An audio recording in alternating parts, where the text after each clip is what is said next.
All right, what's up, guys? It is your girly Mole with the Sweet Love Sanctuary, and this is the spring equinox video for the water signs. So, right off bat, like I said for the other signs, this series has been very physically intuitive for me. And I know for the water signs, that's like nothing. But for you guys, that's Cancer, that's Pisces, that's Scorpio, my head, it doesn't hurt, it's just like tired of working. It's like I'm a little like kind of mentally exhausted, but more like intuitively exhausted, because I'm also feeling some pressure in my entire pelvic area. So like from my lower back to like where my front womb area is. And that is like all sacral chakra shit. So Cancer, and maybe the Cancers are kind of pulling on me a little bit harder. Pisces and Scorpio, y'all need to deal with your sacral chakra and your crown chakra, because how y'all work, those areas must be in sync. It must be connected. It must be energized. It must be charged. And I feel like at one time your mind is draining all of the energy and you're tapping into things like, even I feel like you're doing a little like spiritual invasion of like being a little nosy and tapping into like people's thoughts or like what they have going on, or like maybe you're not doing it on purpose because you're just, I mean, y'all are motherfucking psychic, I get it, whatever, but it's draining you.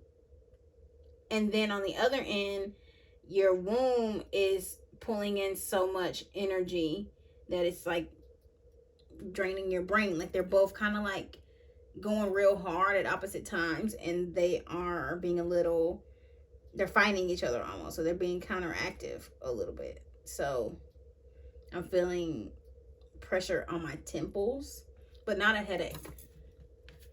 Just like overactivity. Yeah. So Spirit is like, welcome to the water sign world. Okay. So for the springtime, what you need to do is get your ass in gear. It's time to start moving, charging forward on your ideas. And why? Because it is all tied to your gift, to you being God or goddess on this earth. The Supreme card is an amazing card. It means you have it. It's not on you, it's in you, right? And you have the power to manipulate and manifest and foresee and all these things for yourself, but it's not going to happen if you don't get moving. You know, the Son of Wands is starting to take action on your passions. That's period, point blank, right? But there's movement there. And now the energy's moved to my stomach. Wonderful. So,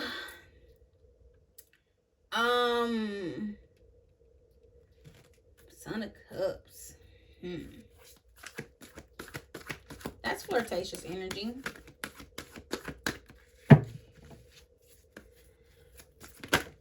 Okay. Gotta find balance in the wands and the cups. I think both of these go over here.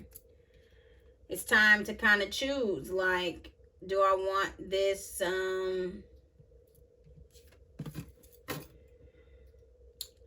amateur love, or do I want the immature passion? Either way, you're at the beginning phases. One you can control a little bit more than the other.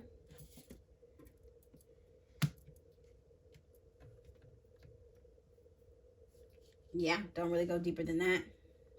But it's time to find some balance because your coins depend on it. You know, time to get it on some solid ground.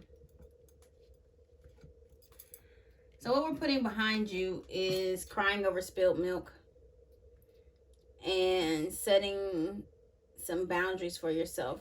So right here, this loss, because it's water signs, I don't feel like it's really a loss.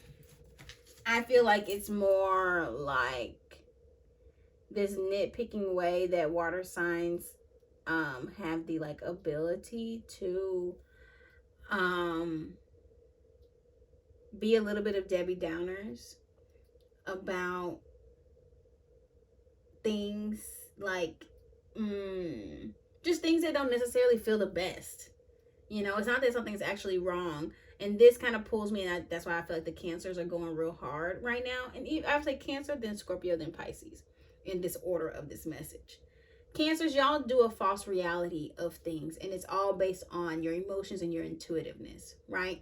You intuit what could be, but you also kind of live in this place of like needing a certain guarantee. So it's like the opposite of intuition and faith, right? And so you cry over like what maybe could be and it not being in a positive.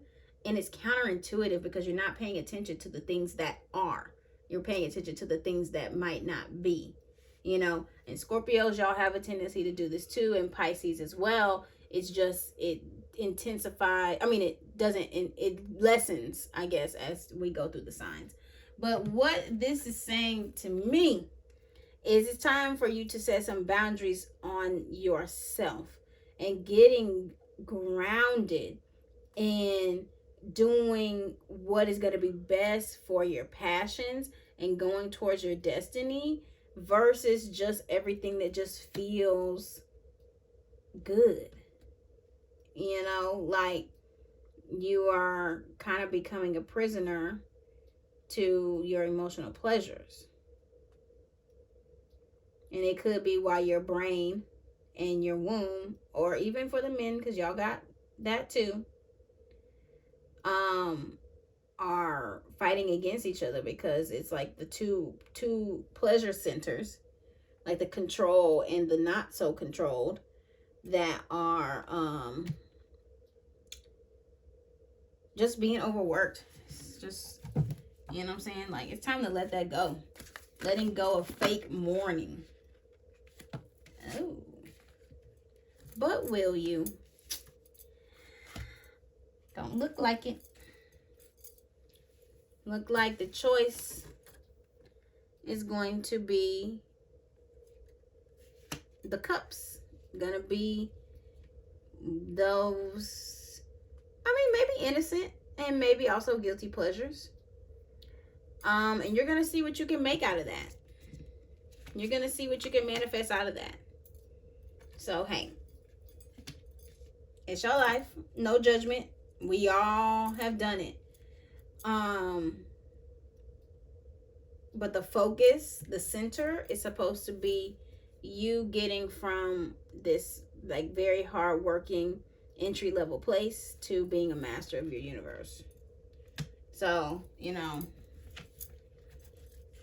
talk to your ancestors about it, and I'd go from there. Bottom of the deck, Four of Wands. So what is hidden is there is going to be some connection, some cause to celebrate. So hey, perhaps these offers of love and carefree pleasures end up going somewhere. But either way, there is some things to smile about and success that are coming in the future with the Four of Wands. But wands are not cups. Wands are wands. So, maybe there's some balance that could be had in between those two if you know how to balance. Because y'all live in the world of cups. And so that's why I am being a little hard on you guys as your spiritual life coach in this reading to say, if you can truly balance it, then fine, do both. But you know how you have a tendency to dive deep in the cup energy because that's home base for you. That's easy for you. You know, emotional intelligence you've had since you were born. And so it's easy for you to do it with others that are so emotionally dumb that it just keeps to me at a place of complacency, you know, versus being very fiery and moving forward about, you know, certain passions and following through and completing them. You know, that's not so much home base for you. And you see, you got it here twice, so I know you're not gonna let it go, so I'm not even gonna fight it. But finding a balance in those two areas may bring out, you know, a lot of success for you. Let's see what planet is going to be supporting you that you can look up on your birth chart and see what sign is in that planet, and Google, like, you know, like I say, Jupiter in, you know, Taurus, and see what a kind of person like that has the traits, and that can help you figure out what area of your life you need to work on, heal, and evolve in.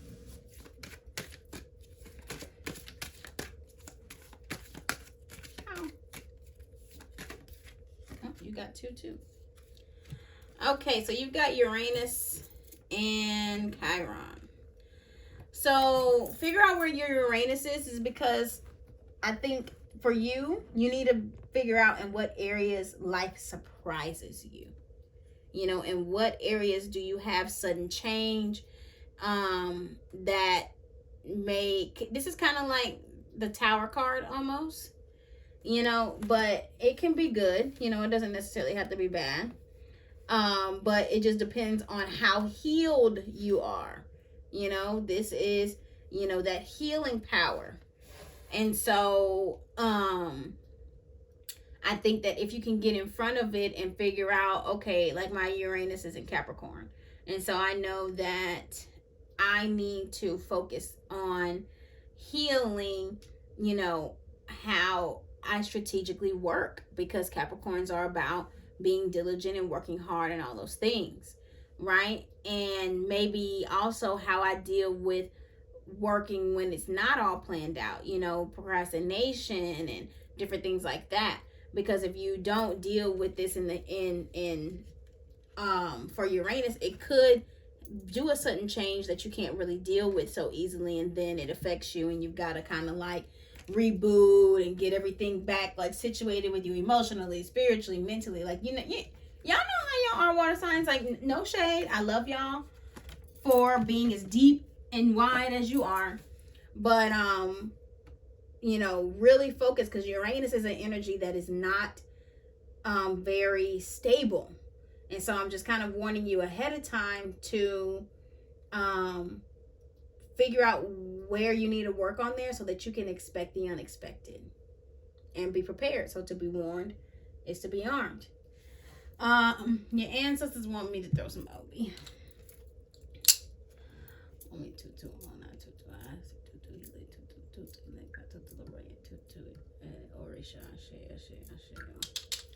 All right, let's see. Baba, this is your daughter, Mole. Any on duty for Baba.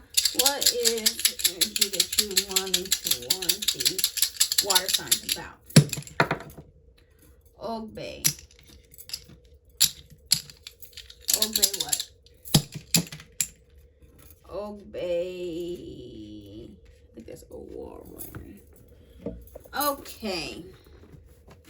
So Obatala's here. And it talks about the need to balance your physical and your spiritual existence. What did Imole say? One will just not work for you, not without the other. So much of what you have and what you're going to accomplish in this lifetime depends on your spiritual input. So you need to work more on your prayers and your spiritual foundation. You are a very spiritual person. I mean, like I said, the water signs, y'all are the psychics, the intuitives naturally, right? So it would be a great benefit for you spending time developing your spiritual abilities.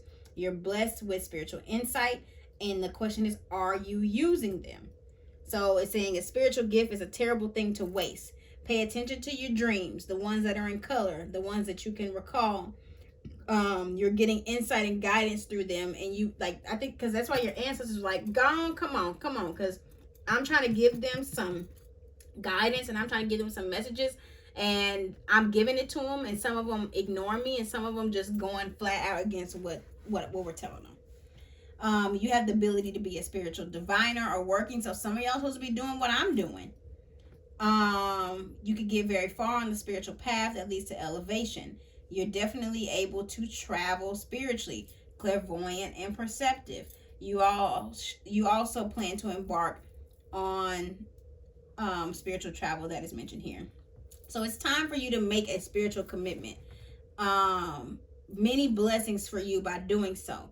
So not saying that you have to do what I do, but it does talk about if you have not really figured out anything or know about Orisha, a religion, received the Leke, you might want to give it some thought. So if you want to get more information on Orisha and Ifa, holla at your girly Mole. Hit me up to do a spiritual life coaching session, and I can kind of break it down for you.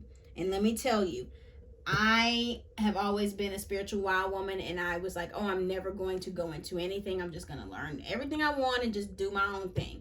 And because of my clairvoyance and because of what I saw for myself for someone, or I saw for someone else, I couldn't deny the message and where I was in it.